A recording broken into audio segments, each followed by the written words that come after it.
வணக்கம், welcome to Aadhi strength. இன்னைக்கு ஒரு முக்கியமான பதிவுனே சொல்ல. ஆமாங்க, பல் துலக்குதல். பல் துலக்கும் போது கவனிக்க வேண்டிய விஷயங்கள் என்னென்ன அப்படின்னு பார்க்க போகிறோம். என்ன இது பல் துலக்கத்துக்கு கூட ஒரு வீடியோவா அப்படின்னு நினைக்கிறீங்களா? ஆமாங்க, உடலின் நுழைவாயிலே இந்த வாய் தான் அப்படின்னு சொல்லுவாங்க. இந்த வாயில் போர் வீரர்கள் போல வரிசை கட்டி நிற்கிற இந்த பற்களை நம்ம பாதுகாக்கிறது ரொம்பவே அவசியம். ஏன்னா பல்வலி வந்துட்டா நிச்சயமாக எந்த வலி வேணாலும் தாங்கிக்கலாம், ஆனால் பல்வலி மட்டும் தாங்கவே முடியாது. இது எல்லாருமே மோஸ்ட்டாக அனுபவிச்சிருப்போம். ஸோ பல்ல வீக்கம், கசிவுகள் இந்த மாதிரியான பிரச்சனைகள் வரத்துக்கு வாய்ப்புகள் அதிகம்தான். ஸோ பல் எப்போவுமே நம்ம ஜாக்கிரதையாக பராமரிக்கணும்.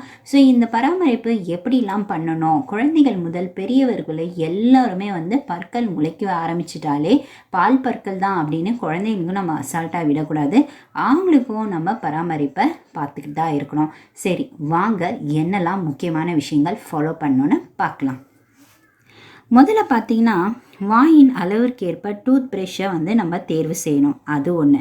அடுத்தது காலையில் இரவு 2 வேளையும் முடிஞ்ச அளவுக்கு பல் நல்லாவே துலக்கணும். அதுக்கப்புறம் பார்த்திங்கன்னா, தரம் குறைவான டூத் பேஸ்ட்டோ இல்லை ப்ரஷ்ஷையோ எப்பயுமே ஒருபோதும் பயன்படுத்தக்கூடாது. ஃப்ளூரைட் நிறைந்த டூத் பேஸ்ட்டாக மிகவும் சிறந்தது. அதுக்கப்புறம் குழந்தைங்களுக்கு டூத் பேஸ்ட் ஒரு பட்டாணி அளவில் ப்ரஷ்ஷில் வச்சு கொடுக்கணும்.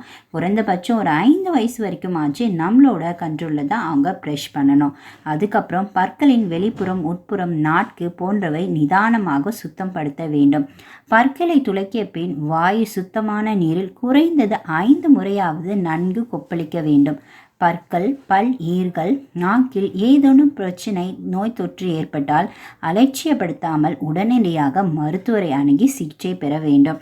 மணிக்கணக்கில் துலக்குவதோ குறைந்த நேரம் பற்களை துலக்குவதோ கூடாது. பல் துலக்க 2 நிமிடங்கள் போதும். கடைவாய் பற்கள் தாம் உணவுப் பொருட்களை அரைப்பதில் முக்கியமானவை என்பதால் பல் துலக்கும் போது அவற்றின் மீது சற்று அதிக கவனம் செலுத்துங்கள். குழந்தையின் பற்களை சோதித்து மருத்துவர்கள் பரிந்துரைக்கும் டூத் பேஸ்டை பயன்படுத்தலாம். நீளவாக்கில் துலக்காமல் பற்களை நோக்கி மேலும் கீழுமாக துலக்க வேண்டும். முக்கியமான ஒரு விஷயம், 2 மாதங்களுக்கு ஒரு முறையாவது டூத் ப்ரஷ்ஷை மாற்றிட வேண்டும்.